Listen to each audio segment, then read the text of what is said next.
Հայաստան համահայկական հիմնադրամի այս տարվա ամենամյա միջոցառումը անցավ գրեթե աննկատ։ Սա մեր համահայկական վիճակի անկեղծ ախտորոշումն է։ Մենք Հայաստանում և Սփյուռքում տարիներով սովորել ենք զգացումներով խոսել Հայաստանի մասին, բայց ոչ պատասխանատվությամբ ապրել նրա համար։ Եթե համահայկականը սահմանափակվում է տարին մեկ հուզիչ տեսարաններով, նվիրատվություններով, դա միասնականություն չէ, դա պատրանք է։ Հայաստանի անվտանգությունը պետք է դառնա համայն հայության ընդհանուր գործը։ Կարող ենք նորից սպասել, մինչև վտանգը կանգնի մեր դռանը, հետո հուսահատ փորձենք գիշեր ու զօր միջոցներ որոնել։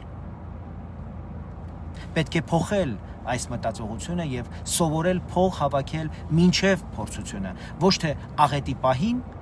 այլ ամեն ամիս մշտական ձևով, ով որքան կարող է առանց ցուցադրական աղմուկի, բայց ներքին պարտքի հստակ գիտակցմամբ։ Համահայկական հիմնադրամը պետք է դառնա մեր համընդհանուր կամքի գործիքը և մեր վարքագիծը։